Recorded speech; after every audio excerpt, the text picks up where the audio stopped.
ఆశీర్వాదాలు తెలియజేస్తున్నాను. బిడ్డలారా, ఈ యొక్క మార్చి మాసంలోని 2వ పునరుద్ధాన దిన ఆరాధనలో దేవుడు మనందరినీ నేటి వరకు సజీవులుగా ఉంచి ఈ యొక్క ఆరాధనలో పాలు పంచుకునే మంచి ఆయుష్నిచ్చారు, ఆరోగ్యాన్ని ఇచ్చారు, ఒంట్లో నీరసాన్ని తీసేశారు, బలాన్ని ఇచ్చారు. ఈ సన్నిధికి ఆయన నడిపించారు. ఆయన కృప లేకపోతే మన సొంతానికి ఏమి చేయలేం. దేవునికి స్తోత్రం చెప్పు. హల్లెలూయా. ఇప్పుడు వరకు మనము పాటల ద్వారా దేవుణ్ణి ఎంతగానో మహింపరుచుకున్నాం. స్తుతి ఆరాధనలో ఆయన పరిశుద్ధాత్మను పొందుకునే దానికి చాలా మంది ప్రయత్నం చేశారు. కొంతమంది పొందుకున్నారు కూడా. వారు ఆత్మను పొందుకొని పరవశించడం నేను చూశాను వాళ్ళని. కనుక ఆత్మను ఆర్పకుడి అని లేఖనముల్లో దేవుడే చెప్పారు. ఆత్మని మనం ఆర్పకూడదు. వచ్చినప్పుడు నీకు భాషలు వచ్చినాయా, నొక్కేసుకోవద్దు వాటిని.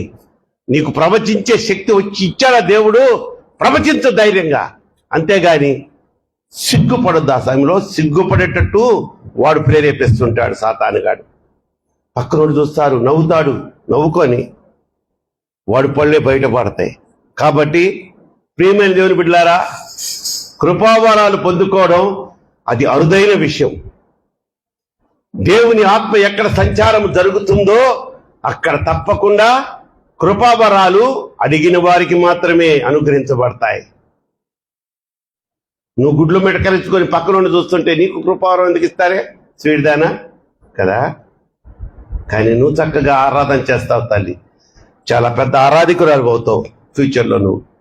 మరి ఈరోజు అంశం ఏంటంటే, పెద్ద అంశం కింద చూసుకుంటే ఇది పెద్ద అంశం కాదు, కానీ చాలా జాగ్రత్తగా వినాలా. ప్రతి మానవుడు, క్రీస్తు నెరిగిన ప్రతి క్రైస్తవుడు ఈ విషయాలను, మనం ఈ పద్ధతుల్ని పాటించినట్టయితే నీ జీవితంలో ఓటమి అనేది నువ్వు చూడవు. ఒక్క 4 విషయాలు మనం మాట్లాడుకుందాం ఈరోజు. ఈ 4 విషయాలు జాగ్రత్తగా వినండి.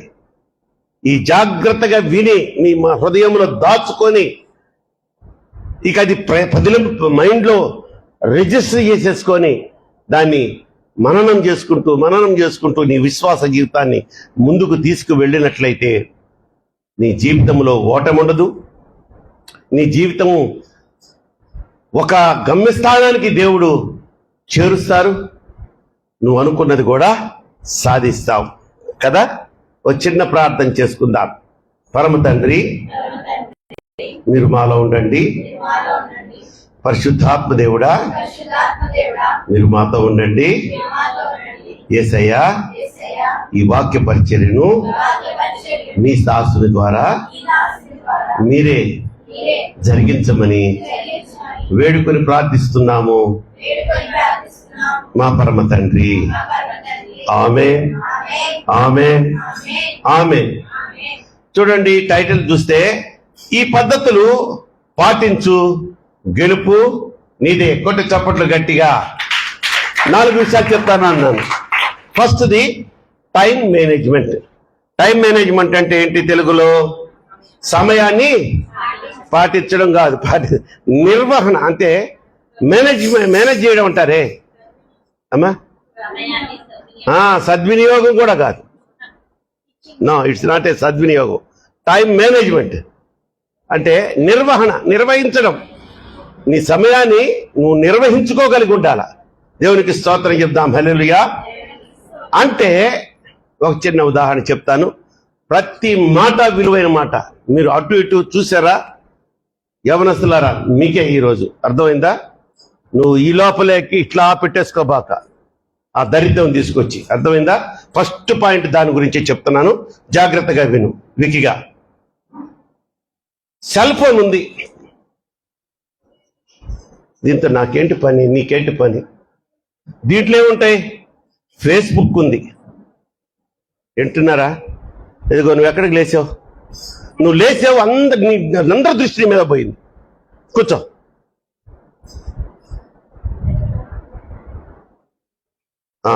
ఏం చెప్తున్నాను?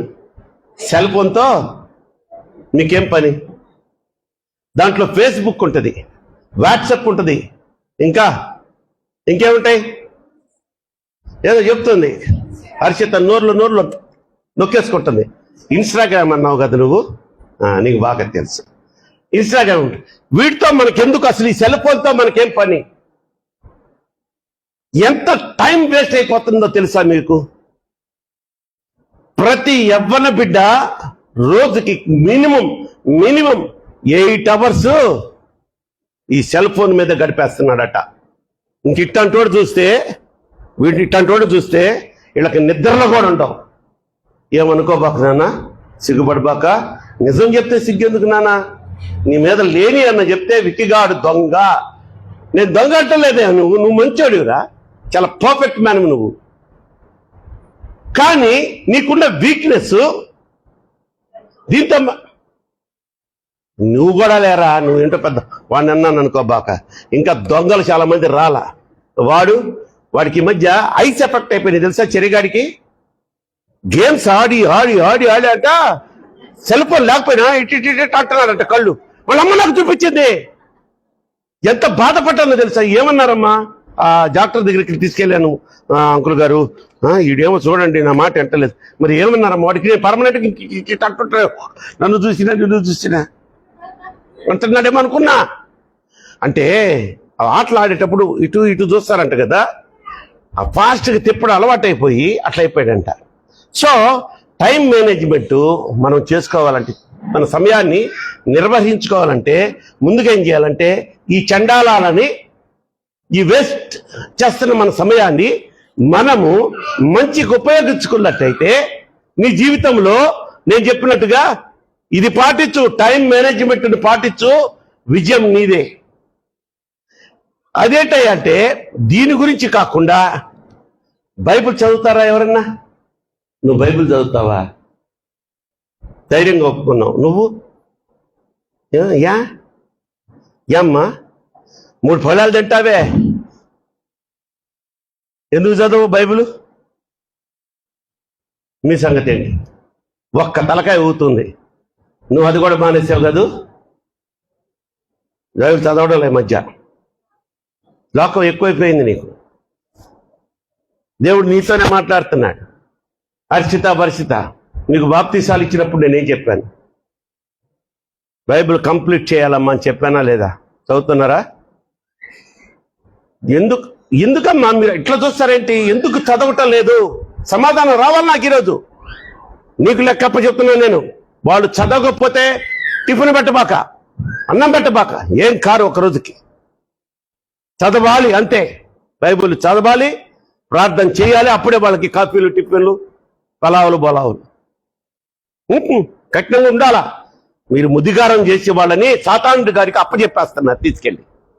టైం మేనేజ్మెంట్, మంచి టైం మేనేజ్మెంట్ చేసి అభివృద్ధిలోకి వచ్చిన ఒక వ్యక్తి గురించి చెప్తా. ఈ విషయం నేను అడిగితే నన్ను ఎర్రోని చూసినట్టు చూస్తారు. సచిన్ టెండూల్కర్ మీకు ఎవరికైనా తెలుసా అని నేను అడగను. మరి తెలియని వాళ్ళు ఎవరైనా ఉన్నారా? అది కూడా అడగను. మై డియర్ సిస్టర్, అన్నమ్మకు కూడా తెలుసు సచిన్ టెండూల్కర్ ఎవరు.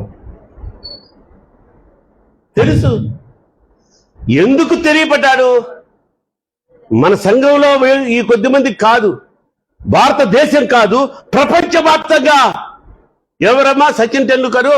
వాడికి ఏం పేరు పెట్టేశారు? అలా అనకూడదు, కానీ అలా అంటున్నారు వాళ్ళు. ఏమని? క్రికెట్ దేవుడు అంట.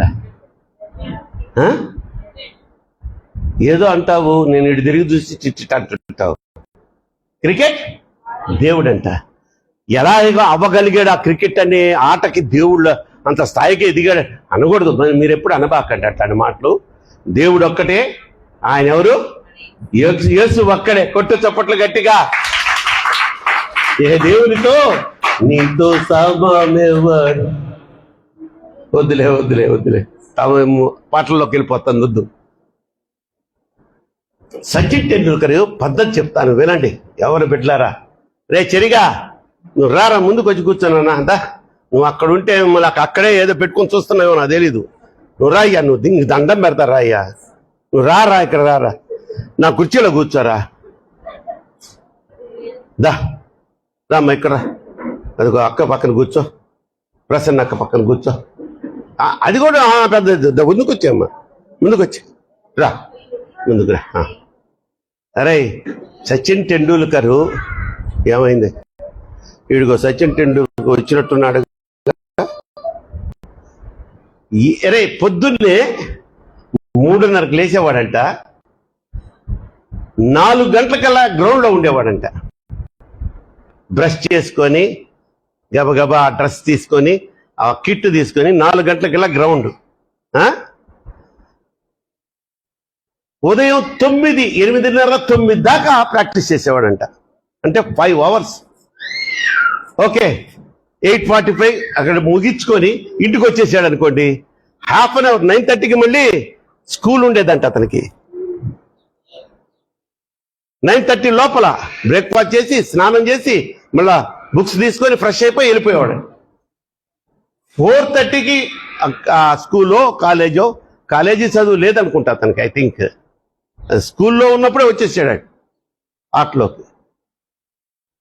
4కి వచ్చేసి 4:30కి వచ్చి 5 కల్లా మళ్ళీ గ్రౌండ్లోకి వెళ్ళాడు అంట. అప్ టు 9 ఫ్లడ్ లైట్స్ పెట్టుకొని అప్ టు 9 ఆడేవాడంట. ఇంటికి వచ్చేటోడికి మళ్ళీ 9:30 కాస్త భోజనం చేసుకొని ఫ్రెష్ అప్ అయ్యి మళ్ళీ భోజనం చేసుకొని నిద్రపోయేవాడు. మళ్ళీ పొద్దున్నే లేచి 3:30కి లేచి మళ్ళీ ప్రాక్టీస్. ప్రశ్న వేస్తున్నాను, తల్లిదండ్రులు ప్రశ్న వేస్తున్నాను, మీ పిల్లలు మీ ఇంట్లో ఎన్ని గంటలకు లేస్తున్నారు? మీరు ఒకటే మాట చెప్తారు, నాకు తెలుసు, మేము లేపుతామండి పాస్టర్ గారు, మేము లేపుతాం, అంకులు మేము లేపుతాం, అన్నా మేము లేపుతామన్నా, ఈ లేచి సావు అన్నాయి. ప్రతి వాళ్ళ గురించి చెప్తున్నటువంటి కంప్లైంట్ ఇదే. మీరు లేబర్, మీకు మళ్ళా ఫస్ట్ క్లాసులు రావాలా. ఒకళ్ళు డాక్టర్, ఒకళ్ళు ఇంజనీర్, ఒకళ్ళు ఐఏఎస్, ఒకళ్ళు ఐపీఎస్ కాకుండా అంట్లు దొంగకుండా కూర్చోండి. ఇంకంతే. 9:30కి స్కూల్ అంటే 9 గంటల దాకా నిద్రపోయి అప్పుడు లేచామంటే నీ పరిస్థితి ఏందో నాకు అర్థమైపోట్లా. నీ ఫ్యూచర్ అర్థమైపోతుంది. That is called time management. అంటే సమయాన్ని నిర్వహించుకోవడం, దాన్ని జాగ్రత్త చేసుకోవడం. సచిన్ అంత చక్కగా తన సమయాన్ని, ఆ వయసులో ఉండాల్సినటువంటి ఈ చండాలాలు ఏమి లేవు అయ్యగారు, ఏమి లేవు. 16 సంవత్సరాల్లో ఇండియన్ టీంలో ఆడాడమ్మా వాడు అనకూడదు, ఆయన చాలా గౌరవనీయుడు అనమాట ఆయన. సచిన్ టెండూల్కర్ గారు అన్నాడు. నీలో ఆ టాలెంట్ ఉంటే నువ్వేం చేస్తున్నావంటే ఆ సమయాన్ని దేనికి అప్పచెప్తున్నావు? సైతానుడికి అప్పచెప్తున్నావు. సైతాను బిడ్డ ఉందే నీ జేబులోనే ఉంటది, నీ ఒళ్ళోనే ఉంటది. ఈ ఆడాటికైతే చేతుల్లోనే ఉంటాయి. బాధపడబాకండే. నేను కాకపోతే ఎవరు తిడతారు మిమ్మల్ని? ఇది తిట్టడం కాదమ్మా, గద్దించడం కదా. ఆడపిల్లల్ని ఒంటరిగా అమ్మ కుమారమ్మ రోడ్లో నేను వస్తుంటా కదా, బండి మీద కానీ నేను వస్తున్నప్పుడు చూస్తాను, ఏ ఒక్కటి ఇట్లా రాదు. హలో ఇలా బాగుంది ఇక్కడ గోతులోకి. ఎన్నోసార్లు ఆంటీతో అంటే స్త్రీ సపోర్టర్స్ కదా, దేవునికి స్తోత్రం చెప్దాం, హల్లెలూయా. కాదులేండి, అందరు కాదులేండి అంటది.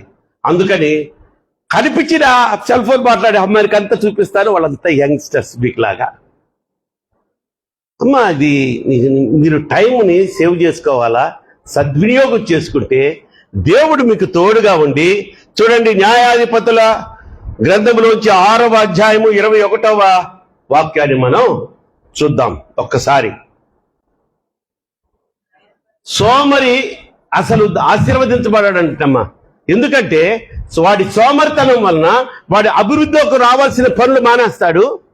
వాడి సోమరితనం వలన 2 గంటలకు లేవడం ఏంట్రా, 2 గంటలకు రావడం ఏంట్రా మధ్యాహ్నం? పుణ్యాత్ముడా,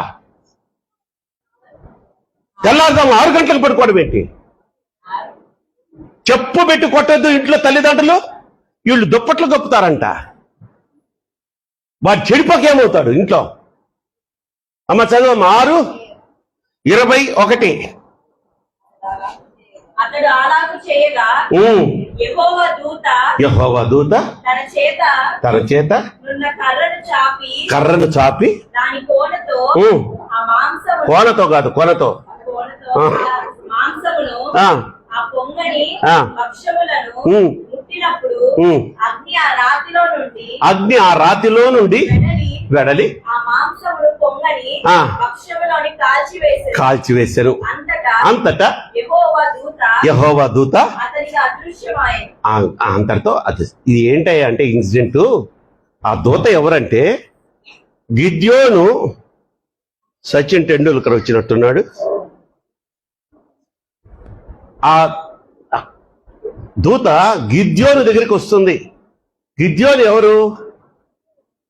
శత్రువుల చేతికి అప్పగింపబడిన ఇజ్రాయేలు సమూహంలో ఒక బలాఢ్యుడే. కానీ వాళ్ళకి భయపడి దాక్కొని గోధులు దులుపుకుంటున్నాడంట కళ్ళంలో ఒక గానుగ చాటున. అక్కడికి వెళ్ళి పరాక్రము గల ఓ మహా వీరుడు అంటే ఆయన ఉలిక్కిబడి వెనక్కి తిరిగి చూస్తున్నాడంట గిద్యోను.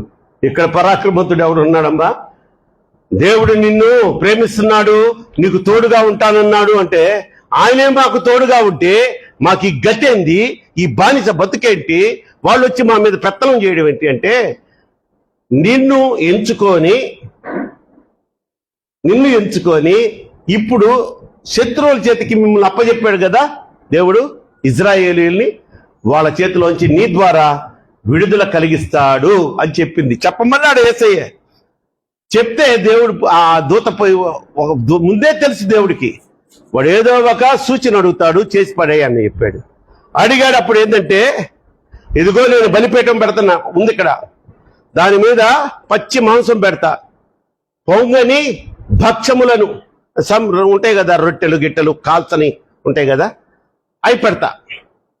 నిప్పు లేకుండా ఇది రాలితే నువ్వు దేవుడు మాకు తోడున్నాడని నేను నమ్ముతానంటే మరు మాట్లాడకుండామే పెట్టు అంటే భక్ష్యములన్నీ పెట్టాడు, పచ్చి మాంసం పెట్టాడు, దాని మీద మళ్ళీ నీళ్లు పోసాడు.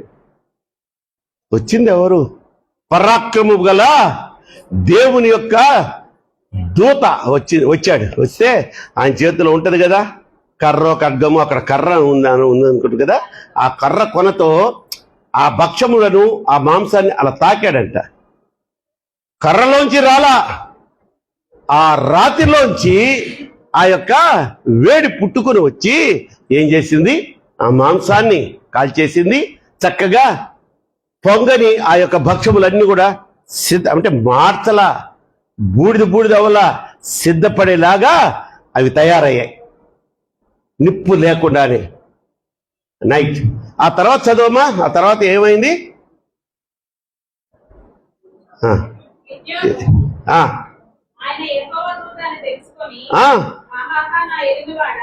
తల్లి అది కాదురా, 21 చివరి భాగం చదువు. కొలను తాకిచ్చాడు, అవి కాలిని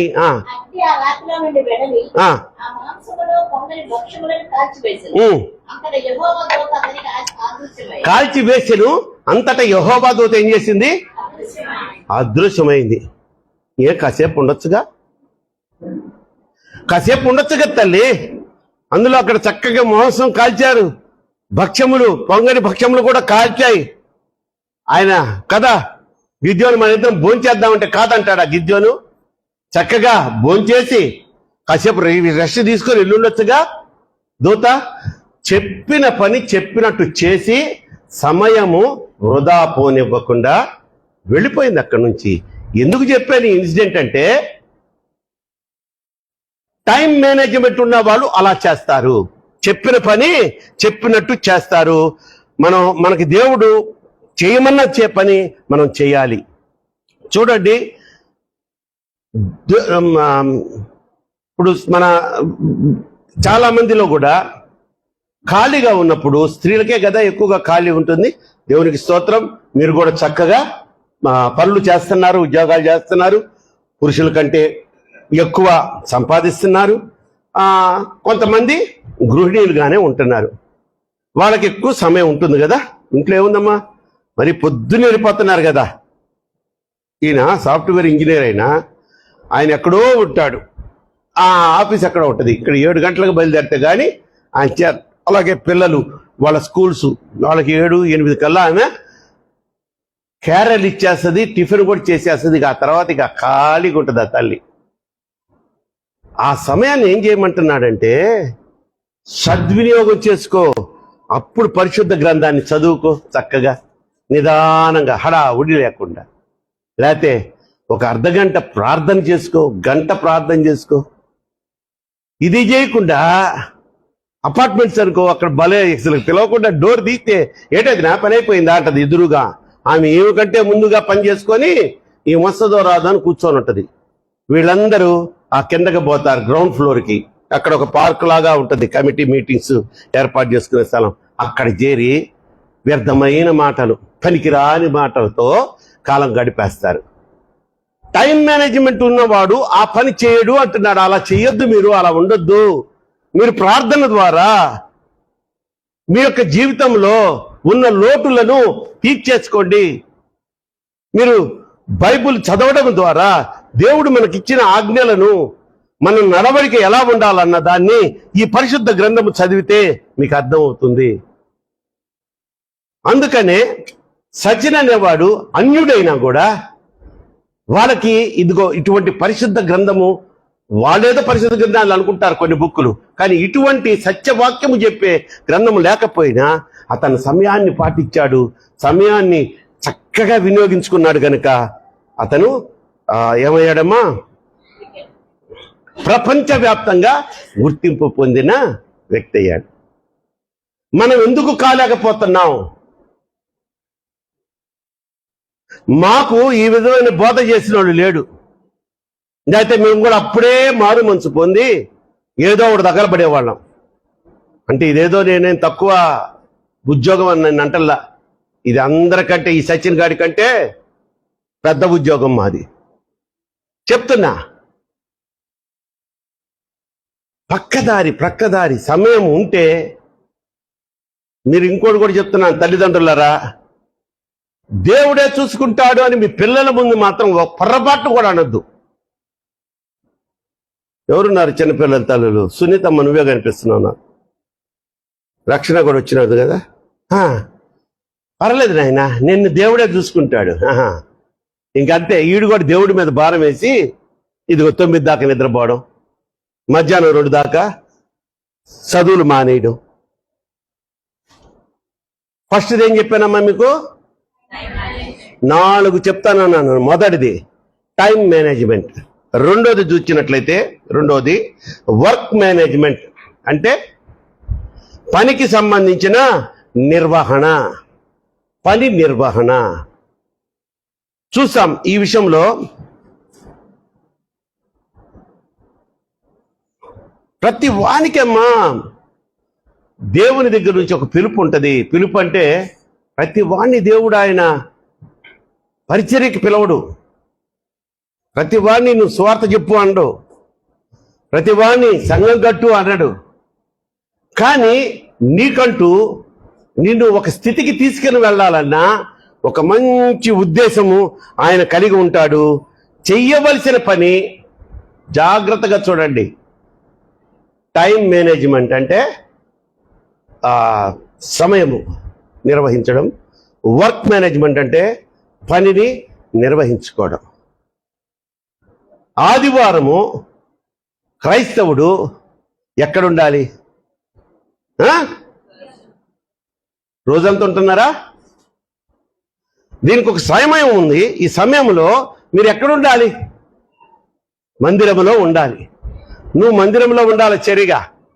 ఇక్కడ లేకుండా నువ్వు వెళ్ళి క్రికెట్ గ్రౌండ్లో క్రికెట్ ఆడుతున్నావు అనుకో, క్రికెట్ ఆడడం తప్పని పాపం అని నేను అంటల్లా.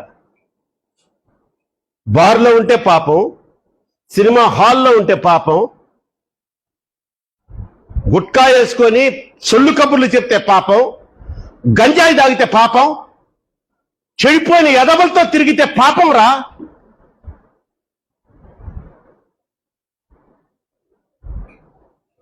ప్రభు చెప్తున్నాడు ఈరోజు, మన సంఘములో గంజాయి బ్యాచ్తో తిరిగే వ్యక్తులు ఉన్నారట. నా మాట తప్పైతే మీరు ఇప్పుడే నన్ను చొక్కా పట్టుకొని అడగొచ్చు. అందుకని ఆ మాటలు చెప్పిస్తున్నాను, నా నోట్లోంచి వస్తున్నాయి. నేను ప్రిపేర్ కాల ఈ వాక్యం, అసలు ఈ మాటలే చెప్పాలనుకోలా. ఈ గంజాయి బ్యాచ్ కొంతకాలానికి ఏమైపోద్దమ్మా, బ్లేడ్ బ్యాచ్ అయిపోద్ది. అంటే హత్యలు చేయడానికి కూడా వాళ్ళు వెనకాడరు. అదే నీ పనిని, అంటే నువ్వు ఉండాల్సిన చోటన ఉంటే, ఉండకూడని చోటన అంటే బ్లేడ్ బ్యాచ్లతో లేకుండా చక్కగా ఆదివారము నువ్వు ఎక్కడుండాలి? ఓ నా సహోదరుడా, నువ్వు ఎక్కడుండాలి? నువ్వు ఎక్కడున్నావు? నువ్వు ధన్యుడివి. లేని వాళ్ళ సంగతి నేను అడుగుతున్నా. నువ్వు లేకుండా ఆదివారము ఆరాధనలో నువ్వు ఉండాలి. ఇక్కడ లేకుండా వేరే స్థలంలో ఉంటే చూద్దాం. ఆదికాండము 4వ అధ్యాయము 7వ వాక్యం. అద్భుతమైనటువంటి చాలా విలువైన మాటలు చెప్తున్నారు ప్రభు వారు ఈరోజు. ఆదికాండము 4వ అధ్యాయము 7వ వాక్యం. నువ్వు ఓ నా ప్రియ కుమార్తె, కుమారుడా, యవ్వన బిడ్డలారా, నువ్వు సత్క్రియ చేసిన ఎడల, సత్క్రియ అంటే మంచి పని. గుడ్, బాగా చెప్పారా? చెప్పమ్మా. తల ఎత్తుకోవా? సత్క్రియ చెయ్యని ఎడల వాకిట అంటే పాపం అంటే ఎవరు? సైతానుగాడు. పాపం ఎక్కడ పొంచి ఉంటాడు? నీ సత్క్రియలు లేని చోట, వాడి ఇంటి దగ్గరే నీ వాకిట సైతానుగాడు కాచుకొని ఉంటాడంట. పాపము పొంచి ఉండును. చదువమ్మా. నీ ఎడల, అబ్బో, నీ ఎడల పాపానికి వాంఛ కలుగుద్దంట. అంటే సైతానుగాడికి వాంఛ కలుగుద్ది. చదువు. వెంటనే నువ్వు దానిని ఏలడం అంటే ఏంటి తల్లి? ఏలడం అంటే ఏంటి? వాడి కంట్రోల్లోకి వెళ్ళిపోయి వాడికి తగ్గట్టుగా నువ్వు పనులు చేయడమే. ఇప్పుడు ప్రెసిడెంట్, గ్రామ ప్రెసిడెంట్ గారో లేకపోతే ఎవరో ఉన్నారు, ఒక మినిస్టర్ ఉన్నాడు, ఎమ్మెల్యే ఉన్నాడు. ఎమ్మెల్యే గారు ఇప్పుడు మనం ఏలుబడి చేస్తున్నాడంటే మన మీద గుర్రాల్లాగా ఎక్కి దూకుతున్నాడా? ఎప్పుడన్నా మనం అర్జీలు తీసుకెళ్తే ఇప్పుడున్న దరిద్రులు అట్లా కూడా లేరనుకో. పాత రోజుల్లో కాస్త నీతి మంత్రులు ఉండేవాళ్ళు. మనకి ఏదైనా పని ఉండి, ఏమండి ఎమ్మెల్యే గారు, మా వీధులు బాగాలేవండి, చెత్తతో పెరిగిపోతున్నాయండి, ఆ మున్సిపాలిటీ వాళ్ళు రావట్లేదంటే ఇమ్మీడియట్గా కమిషనర్ ఫోన్ చేసి పని చేయిస్తాడు. అది మనకు కావలసిన రీతిగా పనులు చేయించి పెట్టేవాడు మనల్ని ఏలుబడి చేయను. ఇక్కడ పాపాన్ని నువ్వు ఏలుబడి చేస్తున్నావంటే పాపం మీద నువ్వు వాంఛ చూపిస్తున్నావు. ఎందుకని? సత్క్రియలు మనలో లేవు. ఆదివారం నువ్వు ఆరాధనలో ఉండాలి, చర్చిలో ఉండాలి. ఎక్కడున్నావు నువ్వు? మాంసం కొట్టు దగ్గర ఉండి అయ్యా కొంచెం నానబొర మొక్కేస్తావా? పెంచుకో బాగా కొలెస్ట్రాల్. చేపల దగ్గరికి వెళ్ళి 2 గంటలు తగిన క్యూలో నుంచోని, అమ్మ కొంచెం తొందరగా దోమ్మా. ఈ సత్క్రియలా నువ్వు సత్క్రియ చేసిన ఎడలా తల ఎత్తుకుందువు అంటున్నాడు అక్కడ. ఎవరు తంటున్నారు? ప్రభువారు కయ్యూను తంటున్న మాటలయ్యి. చెయ్యలేదు కాబట్టే నీ యొక్క వాకిట పాపము పొంచి ఉంటుంది.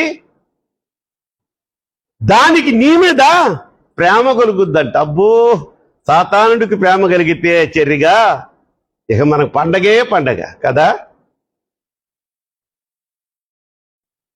నవ్వడం కాదు, ముసి నవ్వులు నవ్వడం కాదు, ఇక్కడికి ఎక్కించుకో. అర్థమైందా?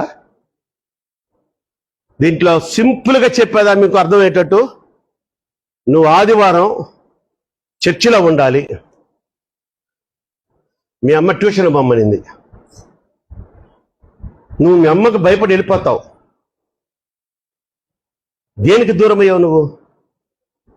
దేవుని కాపుదలకు దూరం అయిపోయావు.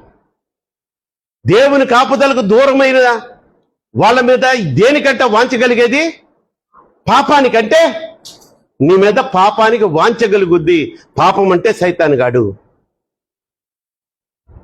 ఒకసారి నువ్వు వాడి స్వాధీనంలోకి వెళ్ళి నీ తప్పేం లేదు నాన్న, మీ అమ్మ తప్పది. కళ్ళు ఊరివి, పోతావా లేదా ఆదివారం.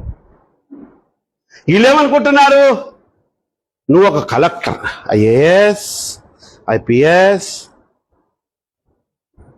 సైంటిస్ట్ అవుతావు అనుకుంటున్నారు. వాళ్ళకి తెలియకుండానే తల్లిదండ్రులు ఏం చేస్తున్నారు తెలుసా, నీ బిడ్డలను, వారి భవిష్యత్తును సాతానుకు అప్పచెప్తున్నాడు. దేవునికి స్తోత్రం చెప్దాం. హల్లెలూయా. కొంచెం వాయిస్లు తగ్గినాయి, డోస్ ఎక్కువైంది కదా, గట్టిగా చెప్దాం హల్లెలూయా. కనుక తల్లి, దీని గురించి చెప్పుకోవాలంటే ఇంకా ఉన్నారు.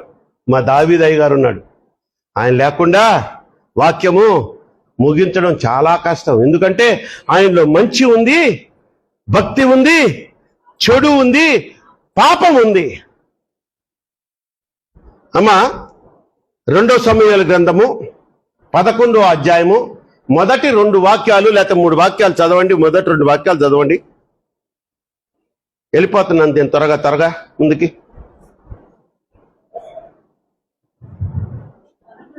ఉం? 11వ అధ్యాయం 1, 2. అమ్మోనుడైన ఉం. నాహాషు బయలుదేరి ఉం. ఎష్కిలాకు ఉం. ఎదురుగా దిగినప్పుడు ఉం. యాబేషు వారందరూ కాదా, అది కాదు. 2వ సమూయేలు నువ్వు మొదటి చూసామ్మా, ఏం పర్లేదులే పాపం. వసంత కాలమున రాత్రి యుద్ధమునకు బయలుదేరు సమయమున ఆ, దావీదు ఆ, యోవాబును ఆ, అతని వారిని ఆ. ఇశ్రాయేలు వారందరినీ పంపగా వారు అమ్మోనీయులను ఆ. సంహరించి రబ్బా పట్టణమును ముట్టడి వేసిరి. ఆ, అయితే ఎవరు అది చేసింది? ఎవరు? మోయాబు. ఆయన సైన్యాధికారి అమ్మా, ఉందిగా అక్కడ పేరు. ఆ యోవాబు. మిగతా వాళ్ళు ఏం చేశారంటే, శీతాకాలంలో యుద్ధాలు జరుగుతాయి కదా. ఎందుకు? వాతావరణం బాగుంటది యుద్ధం చేసేదానికి. ఎర్రటి ఎండలో పోయావనుకో, ఆ వేడికే సగం చోట్ల గారి ఈడు నీరసం వచ్చి అవతలోడు వచ్చి ఒక్క పోటు పొడుస్తాడు. ఓ ఖతం అని చచ్చిపోతాడు. శీతాకాలం అంటే చల్లగా ఉంటది, ఉరక్కలేస్తుంటది బాడీ. చూద్దాం, పబ్జి ఆడదాం, ఉరక్కలేస్తా ఉంటది వీడికి 24 hours 365 days. చదువమ్మా.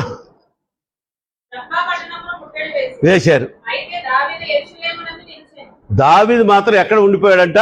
యెరూషలేమునందు నిలిచెను. యెరూషలేం అంటే ఆయన రాజధాని, ఆయన ఉండే ప్లేస్.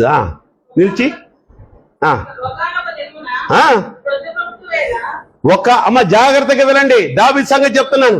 ఒకానొక దినమున ప్రొద్దు గ్రుంకు వేళ, దావీదు పడక మీద నుండి లేచి అమ్మ ప్రొద్దు కుంకు వేళ పడకము నుండి లేవడం ఏంటమ్మా?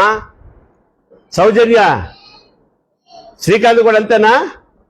ఇక చీకటి పడుతున్నప్పుడు పడక మీద నుంచి లేస్తాడా అంటే అంత దాకా నిద్రపోతాడా? నిద్రపోవచ్చు. భోంచేసిన తర్వాత మధ్యాహ్నం అంత తిన్న తర్వాత కొంచెం కడుపులు ఎట్లయినా మత్తు వస్తుంది. 1 గంట పడుకో, 3 గంటల దాకా పడుకో, 2ంటికి తింటే. ప్రొద్దు కుంకు వేళ పడక ముందు నుంచి లేచాడంట దావీదు.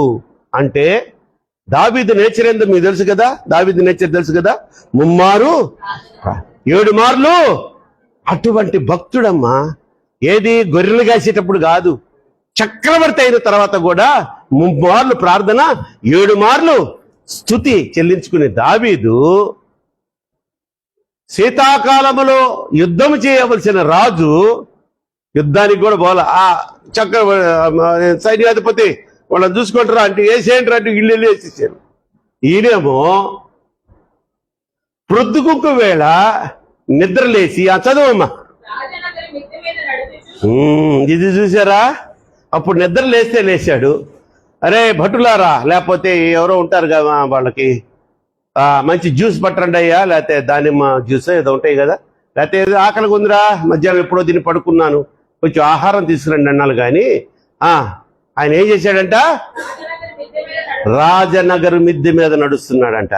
ఒకటి, దేనికి దూరమయ్యాడు?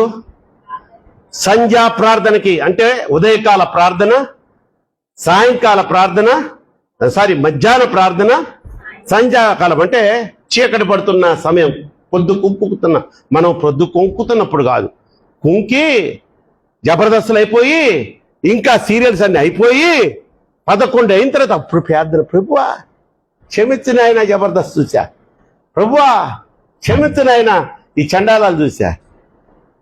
రోజు చూస్తూనే ఉంటావు, రోజు పాపక్షమాపణ అడుగుతుంటావు. ఈ దావీదు ఏం చేశాడు చూశారు కదా, ఆయన ఉండాల్సింది ఎక్కడ? యుద్ధ భూమిలో లేడు. ఇంట్లో కూడా సంధ్యా సమయంలో ఆయనకు ప్రార్థన చేయడం చిన్నప్పటి నుంచి అలవాటు. ఆ రోజు ఏం చేశాడు? నిద్రపోయాడు, ప్రార్థనకు దూరం అయిపోయాడు. ప్రార్థనకు దూరం అయ్యి ఒరే లేట్ అయితే అయింది లేచి గబుక్కన ప్రార్థన మొదలు పెట్టుకున్నాడా, లేకపోతే స్తుతులు చెప్పుకున్నా, గంట సేపు స్తుతులు చెప్పేవాడంట. ఒక్క నిమిషం చెప్పండి అమ్మా, మీకు టైం పెడతాను, ఆపకుండా స్తోత్రం స్తోత్రం స్తోత్రం స్తోత్రం స్తోత్రం స్తోత్రం అంటారా మీరు? లాస్ట్ అనిపిస్తాం మీ చేత. అది కూడా చేసుకోకుండా ఆయన టెర్రస్ మీదకి వెళ్ళాడంట. ఎక్కడికి వెళ్ళాడమ్మా? మిద్ది మీదకి. బాధ్యతను మర్చిపోయాడు రాజుగా, యుద్ధం చేయలే. ఇంట్లో ప్రార్థన చేసుకోవాల్సిన టైంలో ప్రార్థనకు దూరం అయిపోయాడు. ఎట్లా మీరు ఆదివారం ఆరాధనలో ఇక్కడ గుడిలో ఉండాల్సిన వాళ్ళు ఒకళ్ళేమో ట్యూషన్లు అంటారు, వాళ్ళ బాబు ఏమో చేపలకు పోతాడు, తల్లి ఏమో ఏందమ్మా బిర్యానీ వండుతుంటది. అందరూ ఆరాధనకు దూరం అయిపోయిన వాళ్ళేనా? ఆరాధనకు దూరం అయితే పైన మన వాక్యం ఏం చదువుకున్నాం? నీ వాకిట పాపం పొంచి ఉంటుంది. నీకు తెలియకుండానే నిన్ను నువ్వు పాపానికి అప్పజెప్పుకుంటున్నావు, నీ బిడ్డను పాపానికి అప్పజెప్పేస్తున్నావు. నీకు తెలీదు. చేతులు కాలిన తర్వాత ఆకులు పట్టుకోకూడదు. ఇది ఇక్కడ ఆయన చెప్తున్నది. ఇక్కడ కూడా చెయ్యకూడని పాపం చేశాడు. ఎవరు? దావీదు గారు. దానికి ఇంక నేను అవన్నీ వివరించను, మీకు బాగా తెలిసిన విషయాలే. కనుక ప్రియమైన దేవుని బిడ్డలారా, రెండోది ఏంటంటే, ఫస్ట్ ఏంటి? టైం మేనేజ్మెంట్, 2 వర్క్ మేనేజ్మెంట్, 3వది చూస్తే టెర్రర్ మేనేజ్మెంట్. టెర్రర్ అంటే టెర్రర్ మీరు ఎక్కువ అయ్యేగా చూస్తారు. టెర్రర్ హర్రర్ మూవీస్ అని వస్తుంటాయి కదా, కాదా? టెర్రర్ మేనేజ్మెంట్ చూడండి, సింపుల్గా చెప్పి ముందుకెళ్ళిపోతాను. టెర్రర్ మేనేజ్మెంట్ అంటే ఒక తీవ్రవాదపు నిర్వహణ లేకపోతే నిర్ణయాలు. ఇదేంద్ర ఇన్ని మంచి 2 మంచి చెప్పి తీవ్రవాదులు అవ్వమంటున్నాడు అనుకుంటున్నారేమో. దేని విషయంలో నువ్వు తీవ్రవాది అవ్వాలంటే దేవునికి నీ ఎడల నా ఎడల ఒక ఉన్నతమైన ఆలోచన ఉంటుంది తల్లి. చెరి బాగా విను. నీకు దేవుడు వచ్చి నీకేం కావాలా, నువ్వు ఏమవ్వాలనుకుంటున్నావు చెర్రి, రాయ్ ఒక కాగితం మీద అంటే రాసావు. నేను ఇప్పుడు నువ్వేం చదువుతున్నావు? ఇంటర్మీడియట్ కదా. ఇంటర్మీడియట్ డిస్టింక్షన్ కొట్టాలా? ప్రతి వాడికి ఉండేది అది. నీకుందా డిస్టింక్షన్ కొట్టాలని? ఉండదు, నాకు తెలుసు కదా. నీకుందా డిస్టింక్షన్ కొట్టాలని? ఉండదురా. నీకుంది కదా? ఉంది, నీకుంది. అబద్ధం చెప్ప. కొంచెం మంచి మార్కులు సాధించాలని ఉంది.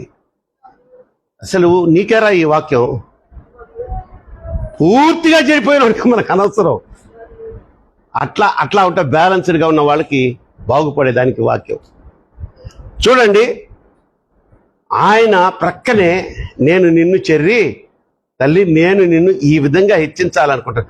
ఆయన ఉద్దేశం కానీ ఆ పేపర్ మీద రాసి పక్కన పెట్టి నువ్వు అడుగుంటావు, ఏంటంటో అడుగుంటావు. ఆయన ఉద్దేశాలు చూస్తే నీకు కళ్ళు తిరుగుతాయి. ఎందుకంటే మన ఉద్దేశాల కంటే ఆయన ఉద్దేశాలు ఎంత తేడా అంటే ఆకాశముకు భూమికి మధ్యలో ఉన్నంత అంత తేడా అంట. కొట్టు చప్పట్లు గట్టిగా.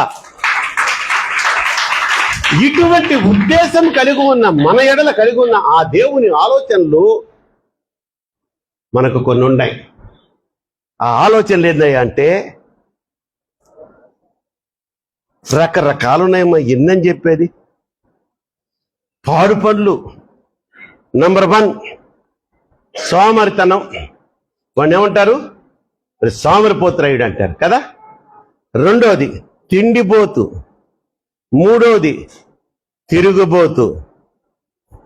4 బండి దొరికితే నిన్ను పట్టుకోవడం యేసయ్య వల్ల కూడా కాదు. వీడిని ఎక్కడ పంపించారో ఇందాక నా బండి ఇచ్చి ఉట్టి కాళ్ళ తెలిపాడు. అసలు ఖాళీ కాని తీసుకెళ్ళలేదే. ఏరా ఖాళీ కాని తీసుకెళ్ళావా? ఈపు కట్టుకున్నావా? సరే అయ్యా, తిరుగుబోతు, తిట్టుపోతంట, తర్వాత నిద్రపోతంట. ఇక వీడు సామాన్యుడు. ఇప్పుడు చెప్పేవాడు ఎవడు? తాగుబోతు. వీళ్ళన్నిటినీ నీ యొక్క దేవుడు చిత్తాన్ని నెరవేర్చకుండా ఈ అడ్డం పడతా ఉంటాయి. వాటిని మనం ఏం చేయాలి? చంపేయాలి. అందుకనే టెర్రర్ మేనేజ్మెంట్ అనింది. భయంకరంగా తయారవ్వాలన్నమాట. ప్రభువా, ఈ మందు నన్ను ఆకర్షిస్తుందయ్యా. ఇది కాదు, ఆ కోరికను చంపేయి నువ్వు. అప్పుడు దేవుని చిత్తం నీ ఎడలా. ఆహా, దావీదు కూడా అంటాడు కదా, అయ్యా నా ఎడల నీకున్న మేళ్ళు అవి లెక్కించాలనుకుంటున్నా, అవి నా వల్ల కాదు నాయనా. నా తల వెంట్రుకలు నేను లెక్కించుకోగలనా తండ్రి? వాటికంటే మిక్కిలిగా ఉన్నాయి నీవు నా ఎడల చెయ్యాలనుకున్న మేళ్ళు అని దావీదు అంత గొప్పగా ప్రార్థన చేసిన దావీదు వాటికి లోబడి నాశనం అయిపోయాడు. తర్వాత రికవర్ అయ్యాడు. కానీ ఈరోజు కూడా చెడు గురించి చెప్పుకుంటే దావీదంత చెడు పనులు చేసినోడు లేడు అని చెప్పుకుంటాం. దావీదంత భక్తుడు లేడు, హృదయానుసారుడు అంట. దేవుని హృదయానుసారుడు, ఆయన హృదయాన్ని అనుసరించేవాడంట. దావీదు హంతకుడు, దావీదు వ్యభిచారి. చెడ్డకొస్తే ఈయన్నే చూపిస్తున్నాం కదా. దేవుడు మనతో మాట్లాడుతున్న మాటల్లో ఈ పద్ధతులను పాటించు, నీ జీవితంలో విజయము అది తథ్యము అంటున్నాడు. నంబర్ 1 ఏంటమ్మా?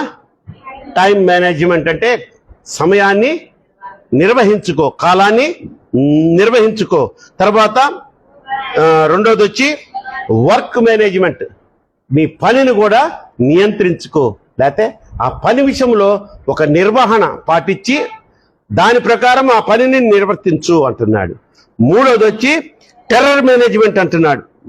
అపవాది కూడా మనల్ని నాశనం చేయాలని ఎంతగానో ప్రయత్నం చేస్తూ ఉంటాడు. కానీ మనం టెర్రరిస్టుల అయిపోవాలి వాడు ఎడల. అంటే వాడు కలిగించే ఈ ఆశల ఎడల, వ్యసనముల ఎడల మనము ఏమైపోవాలంట? టెర్రరిస్టులు అయిపోవాలి. చివరిగా 4వది, ఇంక దాని గురించి చెప్పాలంటే ఒక అరగంట పట్టుద్ది.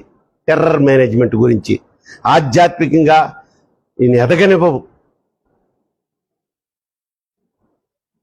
నీ మనసే నీకొక చండాలమైనటువంటి తలంపులు పుట్టిస్తూ ఉంటది. ఎప్పుడో అనంట TV9 యాంకర్ ఒక ఆమె స్త్రీ 7 అంతస్తుల మీద నుంచి దూకి చచ్చిపోయిందంట. దానికి ముందు ఆమెతో కొంచెం డల్గా అట్లా ఉంటే, TV9 యాంకర్ అంటే తెలుసు కదా, చాలా మంచిగా ఉంటారు వాళ్ళు, చాలా ఫోర్స్గా ఉంటారు.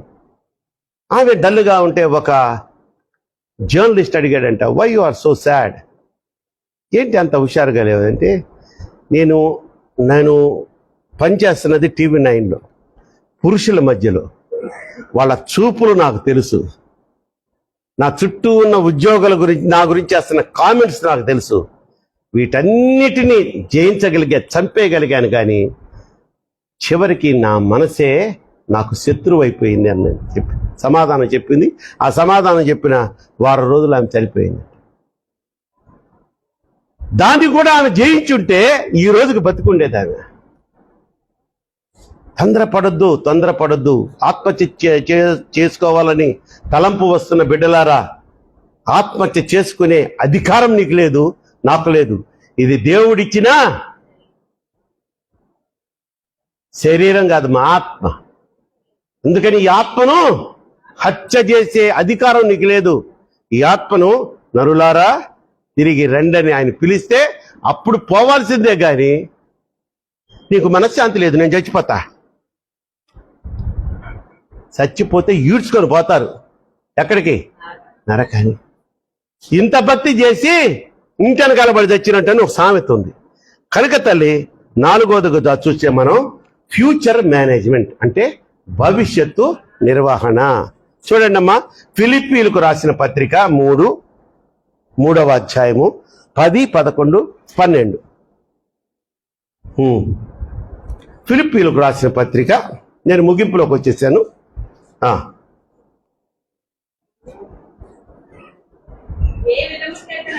3, 10, 11, 12. ఏ విధము చేతనైనను మృతులలో నుండి చాలమ్మా, ఉండండి అక్కడ ఉండండి.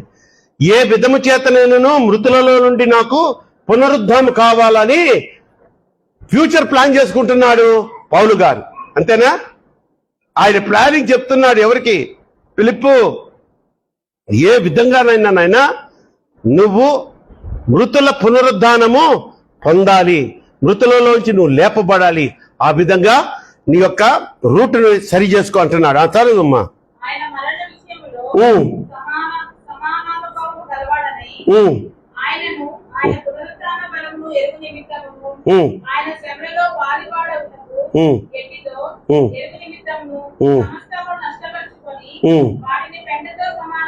వాటిని పెంటతో సమానంగా ఎంచుకొనుచున్నాను.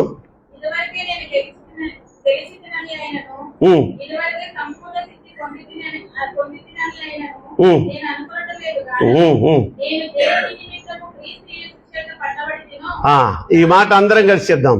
నేను దేని నిమిత్తమై, చదువు తల్లి, క్రీస్తు యేసు చేత పట్టబడితేను దానిని పట్టుకొనవలనని పరిగెత్తుచున్నాను. చాలమ్మా. దేని నిమిత్తమై ఆయన పరిగెడుతున్నాడంట? పట్టుకోవాలని. మృతుల పునరుద్ధానము ఆయన యొక్క టార్గెట్ ఏంటి? పరలోకము. చూద్దాం, అక్కడ పరిశుద్ధతను సంపాదించుకొనుటకు అంటున్నాడు. ప్రయాసపడుతున్నాను. దేనికోసము క్రైస్తవుడు ప్రయాసపడాలి అంటే లోకస్తులతో వాళ్ళతో సంబంధం పెట్టుకొని కాదట, వాస్తవమైన జీవం కొరకు. వాస్తవమైన జీవము కొరకు అంటే ఏంటమ్మా? వాస్తవమైన జీవం అంటేది పరలోకము. పరలోకము నిజమైన జీవితం కాదు. దానికోసం మనం ఏం చేయాలంట? మన ఫ్యూచర్ ప్లాన్ ఎలా ఉండాలి అంటే, ప్రణాళిక ఎలా ఉండాలి అంటే, మనము ఇక్కడ కన్ను మూస్తే అక్కడ కన్ను తెరవాలి. ఎక్కడ? యేసయ్య దగ్గర కన్ను తెరవాలి.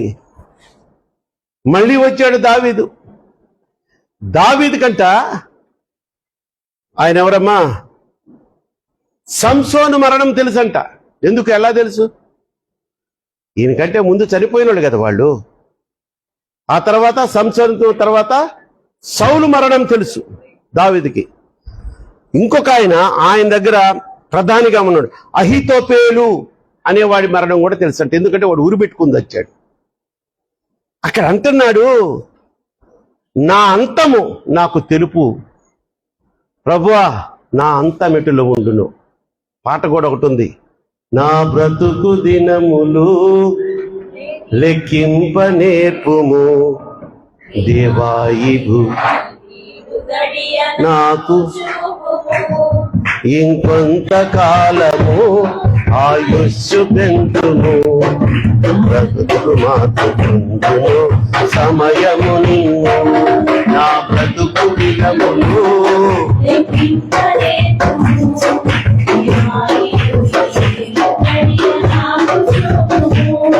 ఇంకొంతకాలము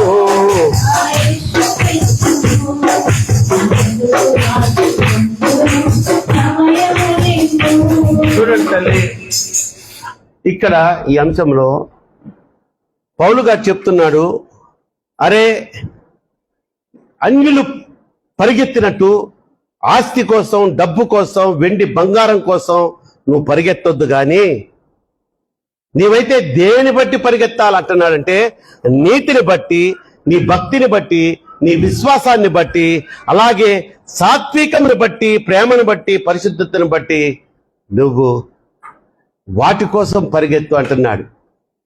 అతి పరిశుద్ధుడా స్తుతి నైవేద్యము నీకే అర్పించి కీర్తింతును. ఆయన అతి పరిశుద్ధుడు తల్లి. మనం కూడా పరిశుద్ధతను కాపాడుకుంటేనే పరలోక రాజ్యంలోనికి వెళతాం. మనం ఈ లోకములో ఎంత గొప్పగా ఉన్నామన్నది కాదు, కానీ ఫ్యూచర్ ప్లానింగ్ ఏంటంటే కొంతమంది చనిపోతే మేము బతుకున్న వాళ్ళం కాబట్టి వాళ్ళ గురించి ఏదైనా చెప్పమంటే దబాయికి జబర్దస్త్ చెప్తా.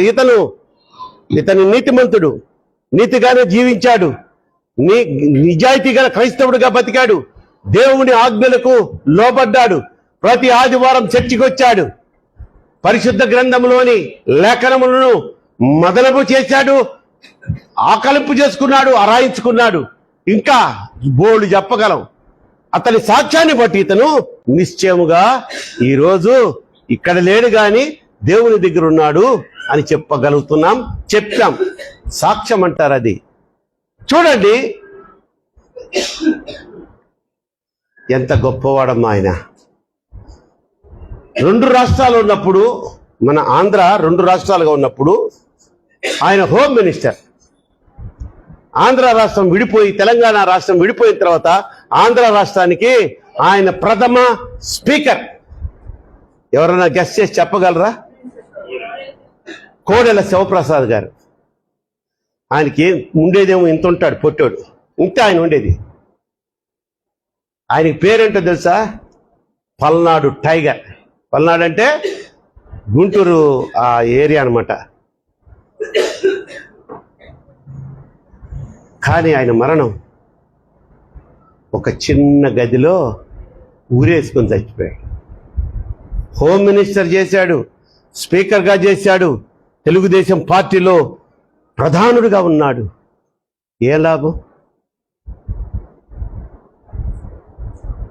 అప్పుడు టీవీలో అంతా చూపించారు ఆయన ఏలాడడం, కిటికీలో ఉంచేదంతా. వీటంతకంటే కూడా మన వైఎస్ఆర్ గారు, వైఎస్ రాజశేఖర అన్న ఎటువంటి త్యాగపూరితమైనటువంటి సేవ చేశాడు. ప్రజలకు ఎంతో ఉపయోగకరమైనటువంటి పథకాలు తీసుకొచ్చాడు. ఆయన మరణం చూసిన తర్వాత మనకి విరక్తి కలగొద్దు. ఈ పాటిదానిక మనము వెండి అంటున్నాం, బంగారం అంటున్నాం, బార్లు అంటున్నాం, పక్కింటోడు 10 రూపాయలు అప్పటికితే ఇయ్యం. అయ్యో ఇప్పుడే ఖర్చు అయిపోయినాయి వదిన. అన్నకి తమ్ముడికి అన్న సహాయం చేసుకునే రోజులు కాదు. మన అంతం ఎలా ఉంటుందంటే ఫ్యూచర్ ఆలోచిస్తే చండాలమైన ఫ్యూచర్ మంది. ఎందుకు? ఈ లోకం వదిలితే ఈ లోకంలోనే పడి చావకూడదు, నరకంలో పడి చావకూడదు. మనం ఎక్కడికి పోవాలి? మన ప్రభు అయినా యేసయ్య దగ్గరికి పోవాలి. కొట్ట చప్పట్లు గట్టిగా. ఇంకోటి కూడా చెప్తున్నాను, మీరు మరి నాలో కొన్ని తప్పులు ఉన్నాయే. ఎలాగా అంటే ఆ తప్పులను కూడా అదే టెర్రర్ మేనేజ్మెంట్ అన్నానే, చంపేసేందుకు మనం ప్రయత్నం చేయాలి. 2 భక్తులు ఉన్నారమ్మా. 2 భక్తుల్లో ఒక ఆయన ఆదివారం చర్చికి వస్తాడు, పాటలు పాడతాడు, బైబిలు 7 సార్లు చదివి ఉంటాడు పూర్తిగా. ఇక డ్యూటీ నుంచి రాంగలోని ఈవినింగ్ కుటుంబ ప్రార్థన, కూర్చో చిన్నడా పెద్దోడా, బుడ్డదనా కూర్చో అంటారు. ప్రార్థన 7 నుంచి 8 దాకా కుటుంబ ప్రార్థన. ఆ భోజనాలు అయిన తర్వాత మళ్ళీ పడుకోబోయేటప్పుడు ఒక అరగంట ప్రార్థన, మళ్ళీ ఉదయాన్నే లేచిన తర్వాత ప్రార్థన. ఆయన చచ్చిపోయాడు ఒకరోజు, పరలోకం వెళ్ళిపోయాడు. ఎందుకు చెప్తున్నా అంటే పరలోకంలో కూడా కొన్ని స్టేజెస్ ఉంటాయి. ఇంకొక ఆయన ఉన్నాడు, మంచోడు, నీతిమంతుడు, కానీ మనోడికి ఉపవాసం అంటే పడదు, ప్రార్థన అంటే తెలియదు, బైబిల్ చదవలా, కానీ రెగ్యులర్గా మందిరానికి వెళ్ళేవాడు, దైవజనుడు చెప్పింది శ్రద్ధగా వినేవాడు, దైవజనుడు చెప్పిన మాట దేవుని మాట అని శ్రద్ధగా ఆ ప్రకారంగా ఆచరిస్తూ వచ్చాడు. ఆయన చచ్చిపోయాడు. వీళ్ళిద్దరూ పరలోకంలో చేర్చబడితే ఆ మొదట ఆయన ప్రభావం ఏమైపోవాలా? అందుకని అమ్మ ఇక్కడ సూర్యునికి ఒక మహిమ ఉంది కదా, మన భూమి మీద సూర్యునికి ఒక మహిమ, బాగా వింటున్నారా? చంద్రుడికి ఒక మహిమ, నక్షత్రాలకి మహిమ అంటే ఏంటి? వెలుతురు, ప్రకాశము. నక్షత్రాలకి ఒక మహిమ. ఈవెన్ మానవులకి మనకు కూడా ఒక మహిమ ఉంటుంది. అలాగే ఆ ఇద్దరి నీతిమంతుల్లో ప్రథమ స్థానంలో ఆ ముందు చనిపోయిన ఆయనకి, ఎందుకంటే అన్నిట్లో టిక్కులు పెట్టుకున్నాడు ఆయన, టిక్కులు పెట్టించుకున్నాడు. కొన్ని ఇంటులు పడ్డాయి, కానీ అవి పాపాలు కాదు. అందుకని ఆయన కూడా పరలోకం ఉంటాడు. కనుక ఈ మర్మం ఈరోజు ఎందుకో దేవుడు మీకు చెప్పమంటున్నాడు. మనందరం పరలోకం వెళ్తాం, కానీ మనం ఏం కోరుకోవాలా? మరియా ఎక్కడ కూర్చుంది? యేసయ్య పాదాలు. మార్త ఎక్కడ ఉంది? వంటగదిలో ఉంది. ఈ ఇద్దరు పరలోకం పోయారు, మార్తా మరియా. అలా మార్తలా కాకుండా మరియలాగా మనం యేసయ్య పాదాల చెంత కూర్చొని అక్కడ ఆయనతో ప్రతినిత్యం స్తుతి ఆరాధనలు చేసుకుంటూ ఆనందించే భాగ్యాన్ని మనందరం పొందుకుందుముగాక. ఆ విధమైనటువంటి నడిపింపు ఈరోజు ఏం చెప్పారమ్మా? ప్రభువారు మనతో ఏం మాట్లాడారు? 4 విషయాలు మాట్లాడారు. ఈ 4 విషయాలు నువ్వు గాని పాటించావా, విజయం అనేది నిన్ను తప్పించుకొని పోయేదానికి అవకాశం లేదు. ఏంటి? నంబర్ 1 ఏంటి? టైం మేనేజ్మెంట్ అంటే తెలుగులో చెప్పాలి, సమయాన్ని నిర్వహించుకోవడం, సమయాన్ని ఉపయోగించుకోవడం, దాన్ని ఒక పద్ధతిలో. Number 2 work management. ఇప్పుడు ఎక్కడన్నా ఇష్టం వచ్చినట్టు పని చేసావనుకో, పని అప్పు చెప్తాడు, నీకు బిందెలు చేయమనే పని ఇచ్చాడనుకో అమ్మాయి పింకి, నువ్వు దాన్ని చెంబు చేసావనుకో, ఆ ఓనర్ దేంతో కొడతాడు? నేను ఆ చెంబుతోనే కొడతాడు. నువ్వు ఎంత మంచి బిడ్డవరా, నువ్వు కరెక్ట్గా చెప్పావు. That is called work management. Number 3 terror management. నిన్ను పరలోకం చేరకుండా ఆ పాపాన్ని మన మీద ఏలుబడి చేసే విధంగా ప్రేరేపించే కొన్ని ఉంటాయి, చెప్పాను కదా, ఇంక మళ్ళీ ఏమి చెప్పలేదు. వాటిని చంపు అంటున్నాడు దేవుడు. దాన్ని వదులుకో, విడిచిపెట్టు అంటల్లా, చంపు దాన్ని. నీ తాగుడు చంపు, నీ జూతం చంపు, గుట్కా చంపు, సిగరెట్ చంపు, మందిరానికి ఆలస్యంగా వచ్చే అలవాటు చంపు దాన్ని. 3 అయిపోయినాయి.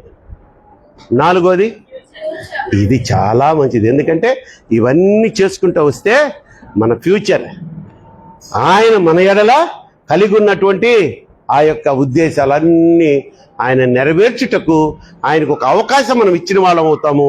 తలలు వంచండి, చక్కగా మనం ప్రార్థన చేసుకుందాం. ప్రభువారు మనతో చక్కగా మాట్లాడారు. ఈరోజు నా విశ్వాస జీవితంలో నేను ఎదుగుటకు ఒక మంచి గుణపాఠాన్ని నాకు నేర్పారు. ఈ 4 పాయింట్లు నా జీవితంలో నేను పాటించడానికి ప్రయత్నం చేస్తాను. ఎందుకంటే వీటిలో ఒక్కటి కూడా నాలో లేదు అన్నవాడు దేవునికి స్తోత్రం చెప్పండి. హల్లెలూయా. ఎస్ 4 ఏదో ఒకటి ఉండి ఉంటుంది మనకి. 4 ఖచ్చితంగా లేదు నేను చెప్తున్నాను అమ్మ, అంతే కదా. ఎక్కడో టైం మేనేజ్మెంట్లో పడిపోతాం, మనం దొరికిపోతాం. సరిగ్గా రానీయుడు మన దాసు. వర్క్ మేనేజ్మెంట్, పని చేసుకునే విషయంలో ఎక్కడో జాగ్రత్త. వర్క్ మేనేజ్మెంట్లో కొత్త పెళ్లి కొడుక, నీకు శోధనలు వస్తుంటాయి, ఇప్పుడు ఏం చేసావులే అబ్బా అంటారు, అవుట్, పడిపోతాం మనం. అట్లా పడ్డవాళ్ళలే మేము కూడా. కనుక 3వది ఏంటైనా టెర్రర్ మేనేజ్మెంట్. ఇది మాత్రం అందరూ నేర్చుకోవాలమ్మా. మనలో దురాశలు కల్పిస్తున్న మన ఆధ్యాత్మిక జీవితాన్ని సైతానుకు అప్పజెప్పే ప్రతి కోరికను చంపు. అనిల్ బాబు గారు చంపుతావా? రైట్, వెరీ గుడ్ నాన్న, రైట్. ప్రార్థన చేయండి అమ్మా. ఒక్క నిమిషమే. మీ ఇచ్చపూర్వకంగా విత్తబడిన వాక్యం గురించి మీలో ఏ ప్రేరణ వచ్చిందో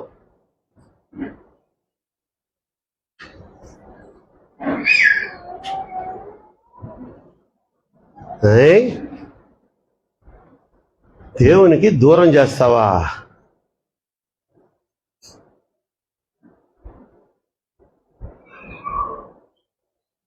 చేయాలి, ప్రార్థన చేయాలి. నీకు ప్రార్థన రాకపోతూ ఉంటే మౌనంగా ఆయన అడుగు మనసులో, అయ్యా ఈ విత్తబడిన 4 పద్ధతులు నేను సరిగా ఆచరించి నీ నిత్యరాజ్య వారసుడిగా నేను ఎదిగేందుకు నాకు సహాయం చేయి ప్రభువా అని అడుగు.